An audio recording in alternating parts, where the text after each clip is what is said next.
Oh yeah. Alright, good morning everyone. Welcome to the Mob vs. Capcom 2. Oh, wait, that's the wrong panel. Actually,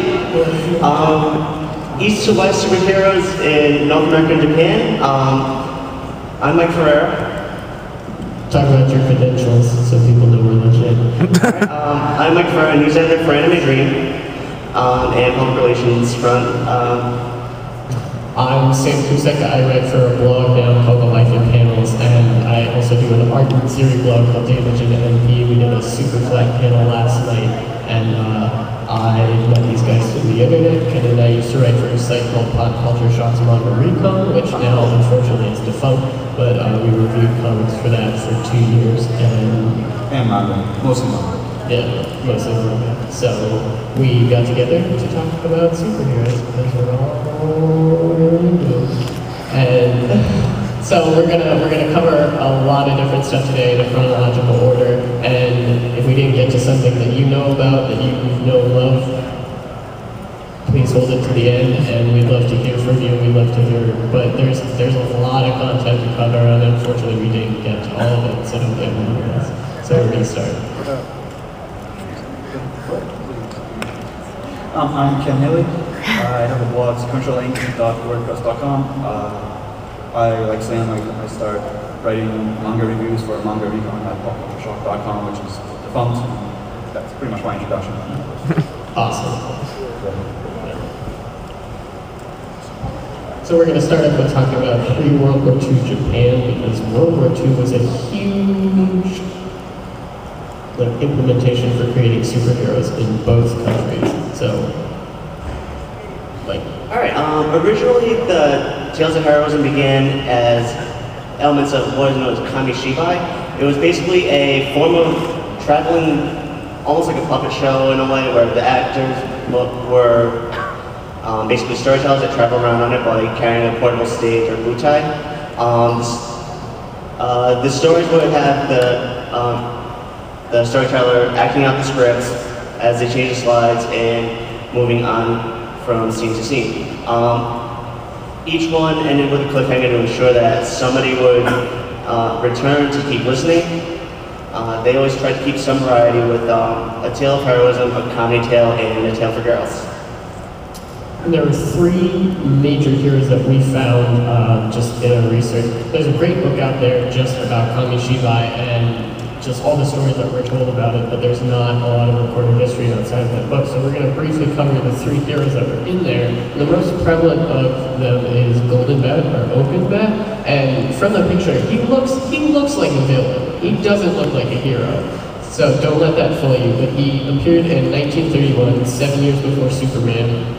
And he was kind of Japan's Superman at the time. He was their Man of Steel.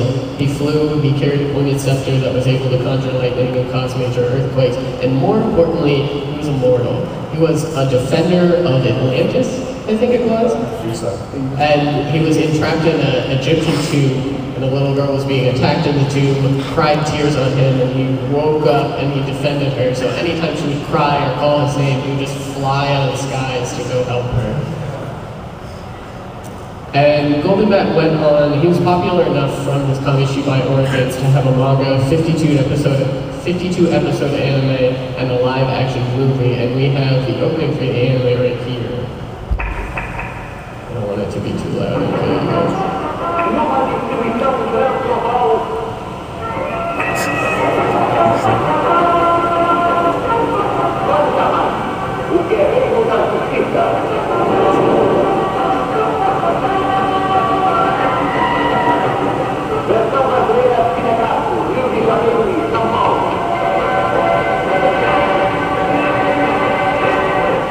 And interestingly enough, for people who are familiar with Cyborg 009, or a lot of stuff Ishinomori did, we were talking about this earlier, he actually looks like Black Ghost, the main villain from Cyborg 009. Like Black Ghost. Especially that scene where he was flying, it was almost like a Black Ghost recut. And Tezuka was involved in creating he did some work on he did a manga series. I don't know if it was the only manga series at first, but he did a Golden Bat manga series, and I think he was involved with the anime. I believe so. And Ishinomori was a student of Tezuka, so I think there's an interesting influence there. Clearly. Well, leads to another one.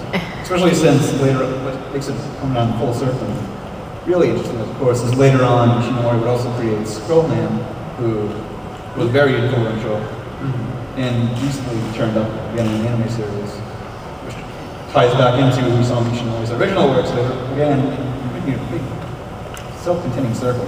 Cool. So moving on with the Kamishibai stars, we have, this is a star villain in the Pale Rider, and if you'll notice on the top of his mask, there's a bat. And what's really cool about Kamishibai is it really keeps a lot of the inherent Japanese symbolism in there, and it's very culturally specific. And the bat in Japan is a symbol of death and rebirth, which goes back to Golden Bat. He's a golden bat, he's immortal, he comes back to life if he's killed. So this is just one of the characters in Kamishibai. There's not a lot known about him. Same thing with Prince Gamma. What we could find with Prince Gamma is the title letters slanted away from the viewer as they did in the old Flash Gordon serials. And Flash Gordon was a huge influence on Star Wars, those serials. And everyone knows Star Wars is rolling credits at the beginning of the movie. So this is a precursor to that. Right. All right, and excuse me. Going up to World War II, they actually co-opted the use of Kamishibai for propaganda. So you have, instead of, say, Ogun Bat, you have tales of Momotaro leading the troops against America and basically leading forces out to kill their enemies, China, America, and anyone that's against the Axis. Unfortunately, Kamishibai did not last very long. With the advent of television, it just started to slowly lose popularity and peter out. So it's really not something that's actually practiced today, but there are still a lot of influences. For one example, any gamers out there play Legend of Zelda Spirit Tracks? If you remember that opening scene with the slideshow, that was actually directly inspired from Kamishibai Place, and I believe we have a clip of that. We have the whole thing. Are you 10?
So on to pre-World War II American heroes.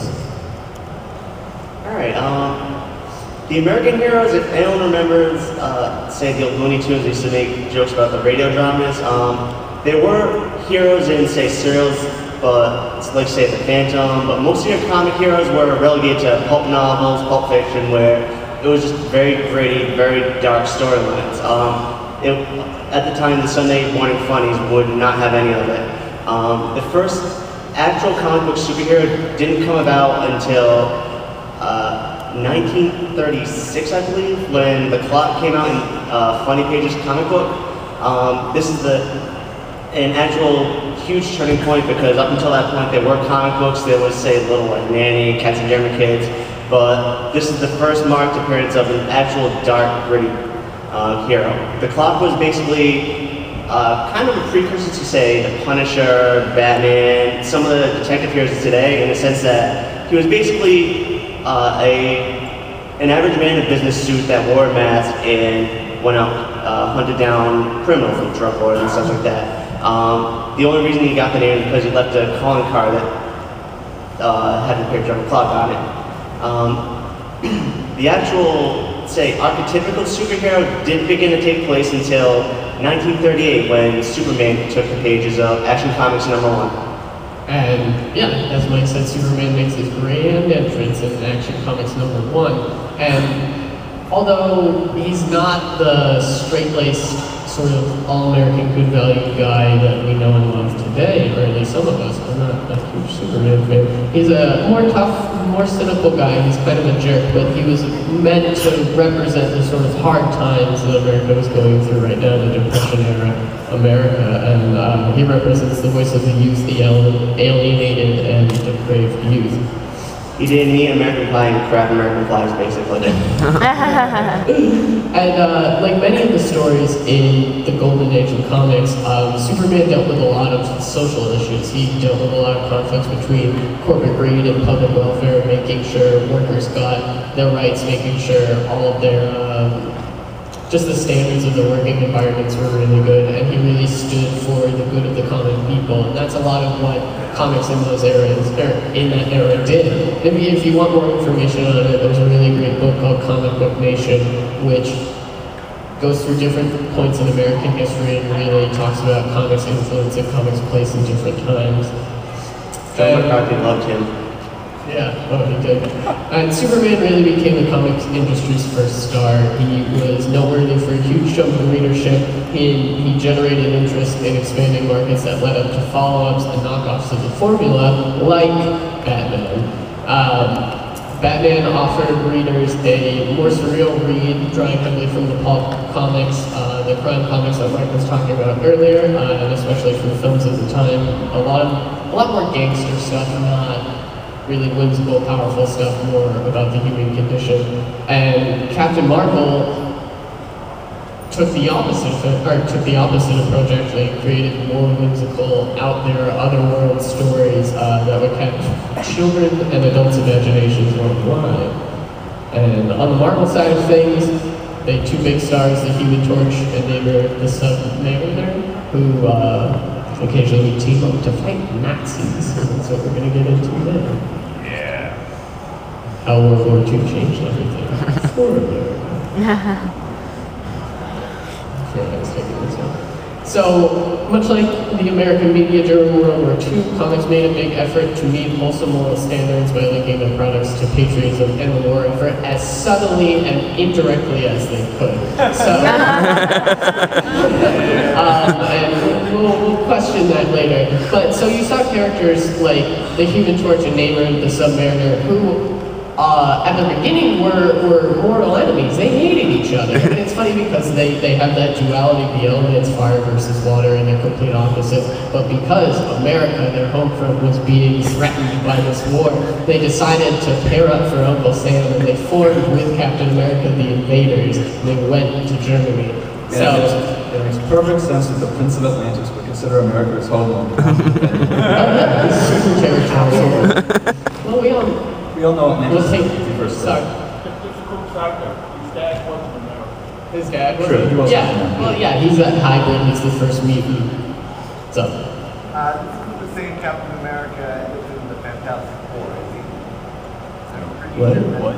It was a different Human Torch, actually. I can't remember his name, but okay. Johnny For those of you who don't know this Human Torch, his origin story, very briefly, there's a scientist who created a cyborg that he sort of was trying to create the perfect man, and the one thing that backfired is when he was introduced to oxygen, his whole body would flare up, but his cyborg components wouldn't burn, they remained intact. And he introduced this to the community, and everyone was like, he's a monster, oh my god, we hate it! So he buried him underneath the ground, but he got free, and he sort of became this hero. He was sort of like Frankenstein in that sense, where, you know, he really tried to help the community, but they were like, you're a monster, get out of here. So it's not Johnny Storm, rest in peace. So you saw two heroes, two villains, or two enemies, more or less, pairing up for the greater good, and then you saw pre-established heroes really, emphasizing the importance of the war effort in the home front, so collecting bonds and stamps. There were certain examples of Batman and Robin going out and finding scrap metal to go and give it to the war effort. So Heroes really encouraged kids to spend less of their time reading comics and sort of horsing around being kids and really helping out mom and dad or helping out America. And then finally, the hero of the war, Captain America, arrives. Created by Jack Kirby and Joe Simon in 1941, his debut was a call to arms urging the nation to unite and ultimately changing the culture and the purpose of the American comic. Captain America was a direct product of the war effort, as I just said, and was used as a catalyst for directly engaging the working class American culture, similar to Superman did before, but with a much more narrow focus. And he kept their morale up by fighting fascism literally face to face. So as you can see in his first appearance here, he's socking Hitler in the face. Like he's smiling down there. And although Captain America did raise morale, and the interaction of the comics really fueled the American fire for we gotta win this war, it was incredibly racist on all fronts. As you can see, these are two Japanese soldiers that he's attacking. And there's also just the Russian people were depicted in a very racist light. Chinese people were really dumb Neanderthals in these comics who were swayed easily by Japanese, and they really, every other race besides the American people really needed people to come in and just, you know, we're going to take care of you, we're going to show you the right way. So it was really forming that sort of police state mindset we have now. So how World War II changed everything for Japan. World War II Japanese heroes, it's a difficult area to talk about because there were no heroes that dealt directly with Japan's World War II involvement, and it was heroes were more heavily influenced by the loss of World War II and specifically the atomic bomb. And one of the most prevalent heroes that you guys all probably know who was heavily influenced by the atomic bomb is Astro Boy, who's right over here. He appeared in 1950 in a comic called Ambassador Adam, which is an overly complex sci-fi story. He initially didn't show up until the fourth story, though. And the story wasn't about a robotics professor who lost his son and was trying to rebuild him through a robot. It was about Earth, and then another planet of people who looked like humans with big ears. Their planet blew up, and they came to Earth and tried to coexist with us. And because of food shortage and natural resources, they needed an ambassador that was fueled by atomic energy to sort of figure things out. So it was really more of a means of trying to use atomic energy for peaceful uses instead of destruction. And Tezuka originally chose the name because Americans were doing nuclear testing and everybody was talking about atoms.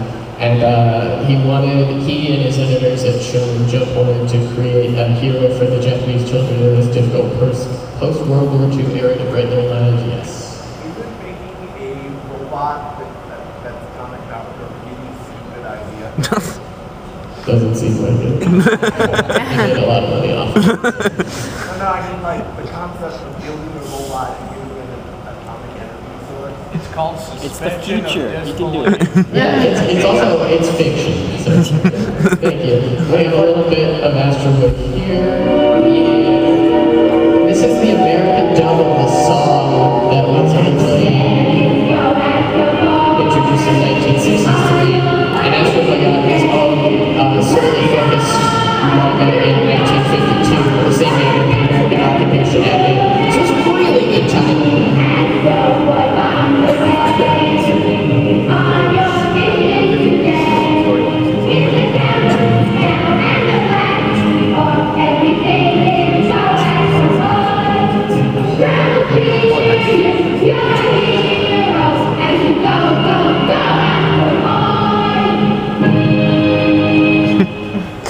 Awesome.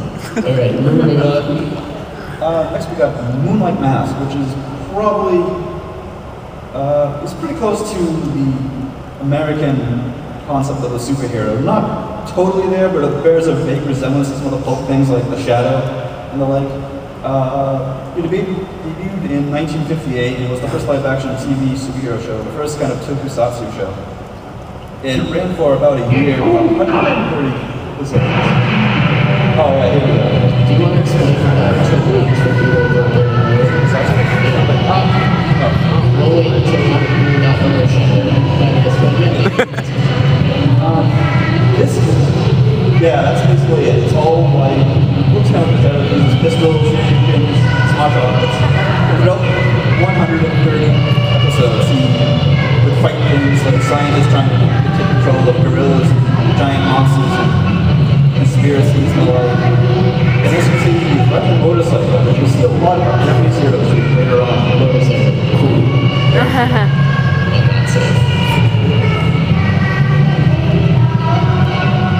It's just him riding a motorcycle forever. Just like Alright.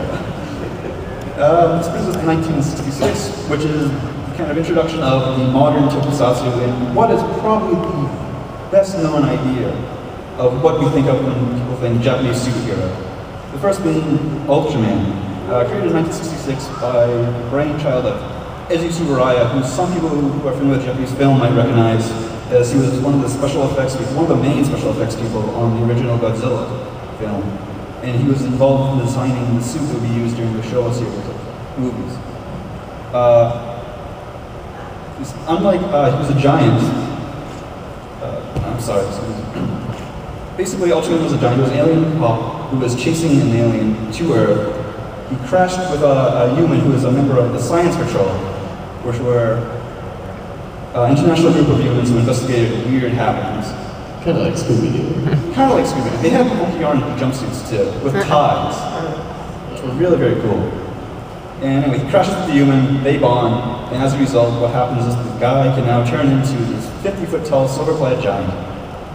He had superpowers, which you don't quite see a lot of in tokusatsu. I mean, they have superpowers, but they're almost very much equipment-based superpowers. They can do by the equipment, but Ultraman, he just seems to shoot beams out of his hands, throw buzzsaws from the air, and all sorts of crazy things. Also, as someone else pointed out, it's kind of odd that Japan might make a hero who uses atom power for his powers. Ultraman gets his from the sun. But unfortunately, being on Earth affects his powers, and he can only stay Ultraman for a limited time. I think it's around 15 minutes technically, but it seems to vary depending on... I read it was like 30 seconds. It usually ends up being 30 seconds, but it's supposed to be 15 minutes. I think they say, you know, you can only be Ultraman for 15 minutes, and then 10 seconds of the fight, oh no! And as you... Next slide. Yes. Well, as you can see on his chest, he has a little blinking blue light, and that's sort of his power indicator. And it would blink and blink and blink. And when it started blinking red, he would start running out. And if he fully ran out of juice, he would die, and that would be it. He'd be dead. That's something that actually stays with the Ultra franchise. And it doesn't turn up that often in superheroes, this time limit thing. You see it occasionally on and off. I think Our Man is kind of one of the Americans, but yeah, it's not that popular. It's not as fatal either. All right. As you can see, this is a little listing of the original Ultraman in the US. The original was dubbed and broadcast in the 1960s. Several DVDs, originally by BCI Eclipse, more recently by Mill Creek Entertainment. You can find that for dirt cheap, by the way. We're talking like $6 for the entire run. Then during the 90s, there were a few other attempts to bring him over. Fox did Tiga, which apparently is one of the more popular ones. And it was actually later released by Funimation also on DVD, I believe. Whereas Ultra 7, which was the second chronological of the Ultraman series, was picked up by TNT, released, just kind of dropped out there, and was shown out of order and not treated very well. It wasn't really seen by a lot of people, from understand.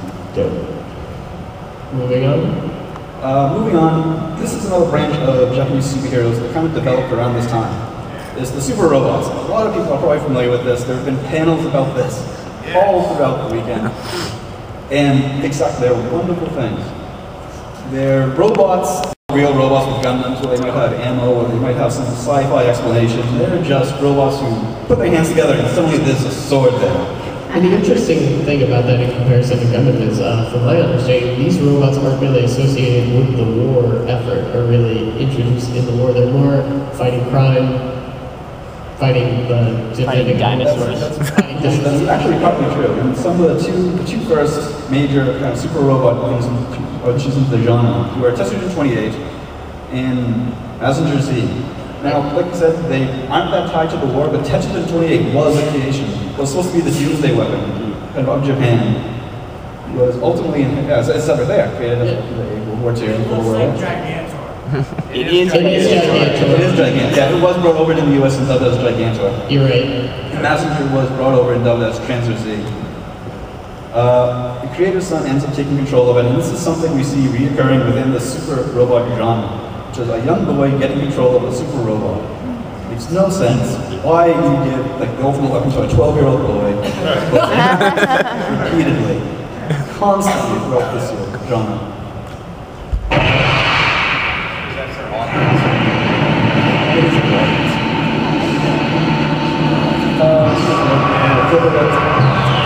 Like I said, they usually super strong, do all sorts of things.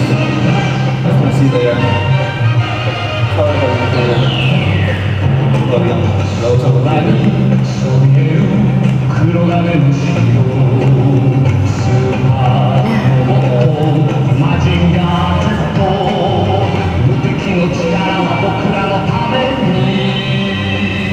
Here we go.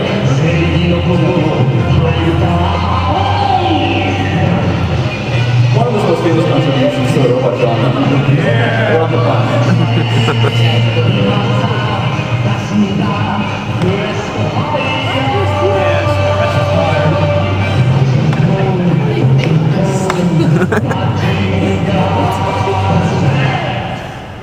That's the technology. That's one part where the whole entire robot turns into a giant rocket. There wasn't a thing of that at the anime 101, the Mecha 101 panel? Yeah, but millions of fists and turned to a giant fist. But anyway, Mazinger Z opened up a lot of the tropes that we now associate with the super robot genre. Even though Tetsujin 28 was a predecessor to it, this is really what codified some of the tropes.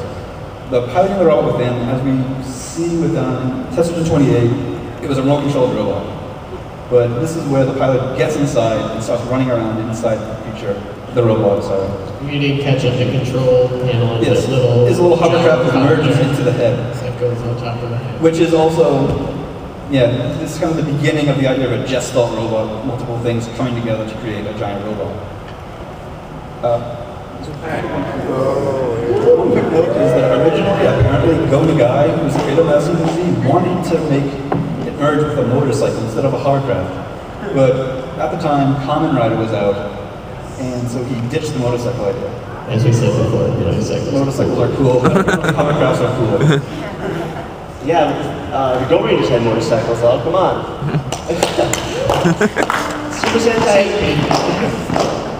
Super Sentai, as we actually know today, began to take place in 1975 when Sabo 009 creator Shotari Shinomori came out with Himitsu Sentai Go Ranger, or Secret Fighter Go Ranger. This was what really brought out a lot of the original tropes, the original ideas that fuel the genre today. It brought in the ideas of the brightly colored outfits, the vehicles, the unique weapons. It was pretty much the prototype for Super Sentai today. But it didn't actually receive its due, its naming in the lineage until, I believe it was the 90s, 94, when they, excuse me, when Toei Animation actually referenced it as finally a Super Sentai series. This was actually followed up in 1977 by another attempt called, tell me if I'm pronouncing this correctly, Jaku Dengekitai. It was another one where they really did try and take that success that ran with Go Ranger and keep moving it further. This one actually, I don't believe was as successful. Excuse me, but it did bring in a lot of tropes that were common that are now common in the genre. It had the excuse me, it had the device induced in transformations. It had the crossovers with previous shows, and it really took those concepts that Go Ranger developed and ran with them. You guys are gonna love this.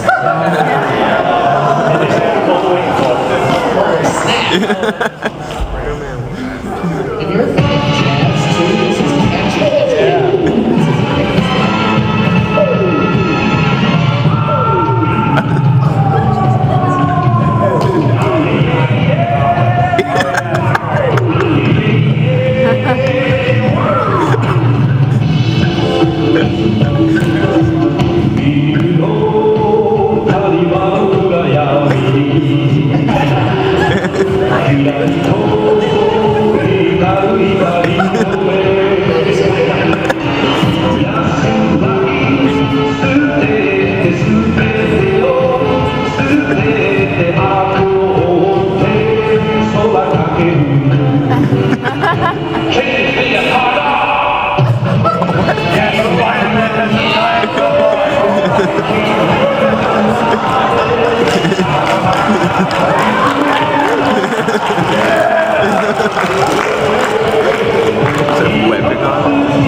Oh, no one would get it. Everyone in Marvel would. No one sees my language, everyone in Marvel. There are giant robots though in Marvel. We'll try to get to that a little bit. Spider-Man was actually, sorry, I just want to say a couple things about this. As laughably bad as that was, Spider-Man was actually highly influential. It was the first co-production between Toei and Marvel, which ensured that we'd be seeing more from the two companies in the future. At the same time, it introduced a number of concepts, including the giant monster, the giant robot that fights said giant monster, and a number of elements that are still found in Sentai today. Yeah. I noticed that he was fighting multiple enemies who were all wearing the same outfits, just this army, this evil army that he had to fight. So an individualistic person, which is what he normally does in the American movie. Yeah, it brought that whole almost video game inspired culture of you have to fight the little guy before you can get to the boss.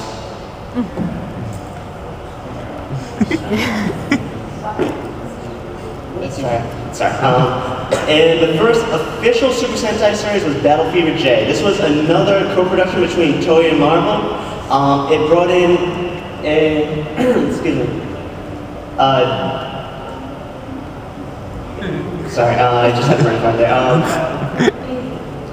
It brought in the concept that every character was from a different nation, different values, but most notably it did kick off the actual branded Super Sentai line, which runs to this day in various different forms. It is still a co-production between Toei and Marvel, which shows no signs of stopping. Wait, question? Yep. I heard that they were originally going to be a Captain America show, but they decided to make that instead. I've heard rumors of that, but I can't say anything in particular. Do you know? I've heard that as well, that it was originally supposed to be Captain America, but they decided to expand it, and then they decided to make Captain America a woman for whatever reason. Give her a blonde wig. In her Super Sentai form. Yeah, I'm glad they did go to Yeah, they kind of scrubbed out the Captain America aspect. Cool. So moving on, we have American Sentai shows, which most of you hopefully will probably know. Power Rangers. Most notable one, it's an American show that took Sentai footage from Japan, cut it up, shot some stuff with a bunch of American teenagers in a cafe in high school having American teenager problems, and repurposed it for the American audience. So it was America's first exposure to the Super Sentai format, and it's extremely successful. It begins its 18th season this year. Yeah. If I remember correctly, this is the only successful American Sentai show. It's the only successful American tokusatsu franchise. They've tried a number of times, as you can see right there, VR Troopers and the Big Bad Beetle Works both attempts to bring over the metal heroes. If I remember correctly, they also did another Metal Hero Superhuman Samurai Cyber Squad, which just fell flat on its face. Yeah, the worst thing about Beetleborgs is that they added all those like American Monster parodies to it. Because Power Rangers, you know what, it's high school kids who have superpowers and their problems are pretty reasonable. When you have 3 kids who work in like an ice cream parlor but then go to an abandoned house that's occupied by like deranged monsters and they have to deal with them too. And the kids have superpowers, it's just way too much for kids to process.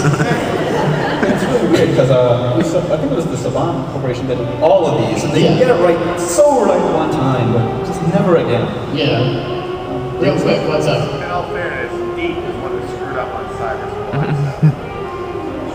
I don't know about that, but I had to give you that one. he said Deke was the one who screwed up on Cyber Squad.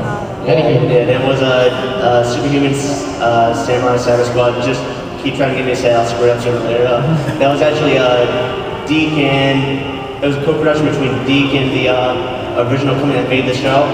There was actually an attempt by, I can't remember the production company, but it was an attempt to try and make it sanitized for America by the original Japanese production company. It obviously fell flat on its face just because, they went with Deke. They got what they paid for. So we'll talk about Master Rider, Common Rider. Sorry. As many of you know, there was also a few other attempts at tokusatsu. There was Magic Rider, which excuse me, was a heavily Americanized sanitized version of Kamen Rider Black RX, I believe.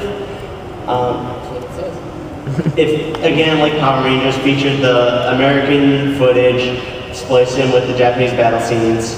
It did okay, but it didn't really get a very long run at the same time. After Masked Rider, which actually they tried to co-opt and use Power Rangers popularity for. They introduced a character in a 3-part episode to try and build up to a season premiere that just didn't go. After that, they shelved the franchise for many years until fairly recently when they brought out Kamen Rider Dragon Knight, which was... Dragon Knight. Right. Stand up, that guy. Let's hear it for this guy. There we go.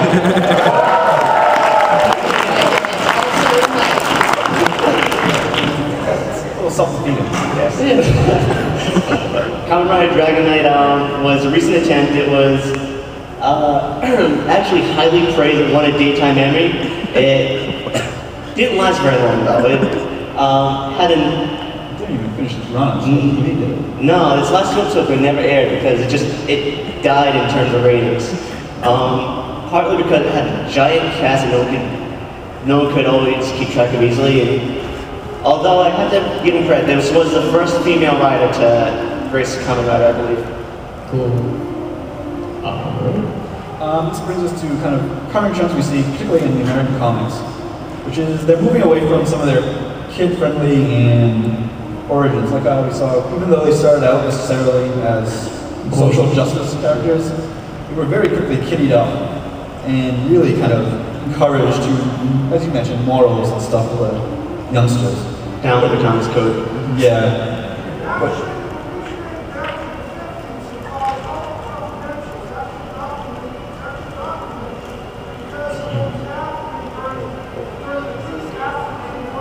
sorry to interrupt you. I can't hear you at all. We're gonna wait until the end, and you can come up and take your thing, but we're gonna go through all this first. So. But in recent, past decade, we've seen a real dark and maturing of the heroes and American superheroes. Thanks partly into seminal works like Watchmen and Batman: Dark Knight Returns. Everyone needs to be gritty and dark and grim now. I think even at one point there was stuff in Spider-Man where his enemies eating babies, and it's gotta be angry, grim, angsty. Well, if you're throwing carnage, I mean that was probably the darkest. That was probably the darkest villain of Great Spider-Man ever. I mean, he was a guy that sliced up people and started singing happy songs about it. Yeah. But there are other trends. There are other recent attempts to kind of make it relevant again. Comment on politics, or comment on social trends and other things such as that. These range from things as vague and tenuous, maybe not exactly well-intentioned, but not well done. Things like introducing gay heroes like Nightstar. North Star. North Star, sorry. That's how mine was. Yeah. Yes. That would be. An Alpha character who has been since forgotten and literally transformed into a fairy, I believe. And two members of the Young Avengers, right? Wicked and Hulkling, thank you. They're two young boys in a loving homosexual relationship. And comics such as Civil War and Secret Invasion also dealt with a lot of social issues that are prevalent in our time now. I think Civil War, most notably for dealing with the privatizing of personal and social information, and Secret Invasion has a lot to deal with just immigration rights and that whole debate there. So, lastly, both big superhero publishers in the US have entered the phase of unending crossover. And the one that comes to mind is The Blackest Night and The Brightest Day. So when I finished The Blackest Night, I thought that was over, and I was like, great, thanks a lot, Jeff Jones, I'm gonna have to shell out a shit ton of more money for your kind of anime-esque story. And we kind of should also point out this is at odds with kind of what's happening in Japan. While they're reviving older series and they continue older franchises, they kind of reinvent them each year or each season. They try to reinvent them. And there are sometimes some crossovers, like in a movie or a special sometimes, but we're not still watching the first Ultraman series played by someone different, the exact same character, anything like that, which is what we're doing with continuing American comics. Mm-hmm. And they're not also intertwined. It's not, what's the current, Kamen Rider Uzu is not a direct sequel to Kamen Rider Double, which is not, and so forth and back like that. Definitely. They're not interlinked. Awesome. So we have some cross-cultural influences here. Alright, excuse me. Japan basically took the superhero genre, influenced a lot of its creators. Marvel, on one hand, launched a number of franchises based on Japanese creations, like, say, Godzilla, Red Ronin, or like, excuse me. Whereas DC started introducing teams of Japanese superheroes. I know, kind of a chain from 1940 when Superman said Slapjack, but they were both based off of Japanese heroes and the current Japanese trends at the time.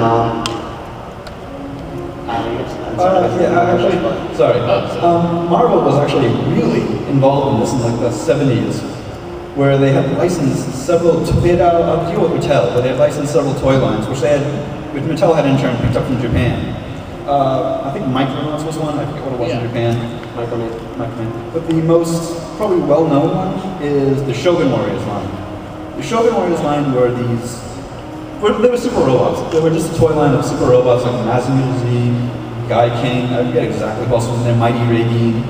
And they wanted to promote this, Mattel, and they worked on a deal with Marvel, where Marvel produced, I think, for 18 issues, called Shogun Warriors. They used the likenesses of the robots, but they were not the super robots that we all know and love. They were a UN-sponsored team created to fight some alien invaders, but what's interesting is that they were set firmly in the Marvel Universe. I think Fantastic Four popped up at one point. There was another villain who appeared in it who's appeared pretty recently in one of the Avengers comics again. This is also the time they had the Godzilla license, which ran for a couple of years. And that was, again, firmly set within the Marvel Universe, featuring Godzilla being chased around by the super spy agents from S.H.I.E.L.D. and being punched out by a chubby British guy with a bowler. Very dum-dum-duggy. It was noticeable during the Godzilla run, the writer was inspired by Japanese super robots, and he created, as we mentioned, Red Ronin, who Marvel actually fully owns. They don't own the Shogun Warrior line, and they can use the characters but not the robots, but they own Red Ronin. And Red Ronin has appeared on and off throughout the years. Most recently, I think, 2008, during a Dark Reign miniseries, where it was used to destroy some part of New York, which is what it usually ends up doing. Alright, so we sort of reached the end of our presentation here. What we're going to do with discussion questions, if you guys either have questions or would you like to talk about them, what we're going to do, we have We have 7 figures up here, as you can see, that we're going to give out. So, after I'm done talking, the first 7 people to get up here, I'll hand you the mic, you give us our questions, because we're filming this, so we want to get the audio and the video up here. First 7 people to get up here, don't raise your hands, you guys are going to race. Okay, 1, 2, 3, 4, 5, 6, 7. Sorry, I'll ask the question. Yeah, okay, so... Back up. Sorry. Start stopping share. I'm sorry. Could you go over there and have our 7 lined up? Okay, so I'm going to hand you my mic. And then you guys can take the figures out. How do you define a superhero, and what are the primary differences between American and Japanese superheroes? Oh, sorry. I don't get into a defined superhero discussion. Those always end anywhere. That's something I wrapped up in 10 minutes. Like parents.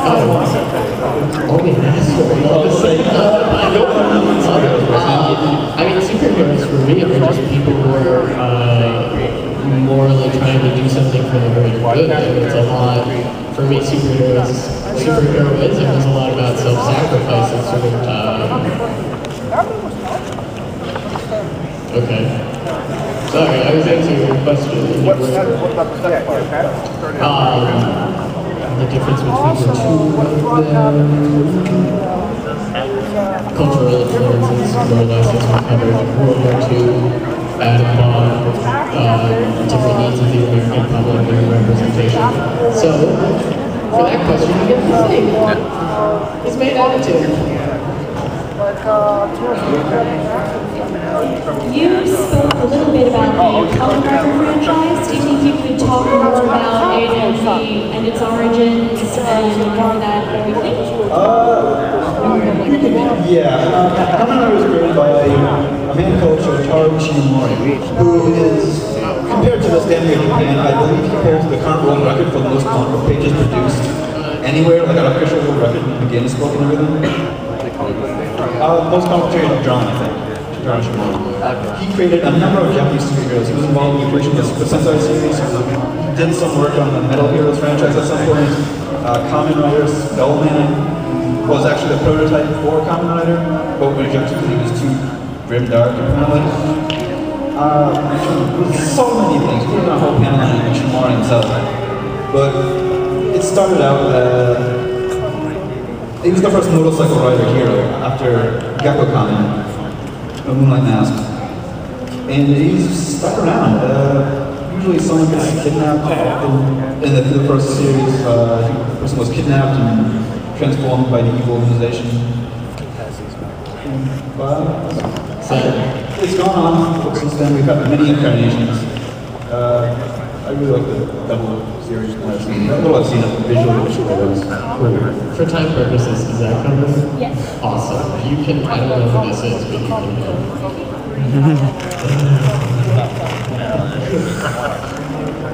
Hi, what's up, Mike?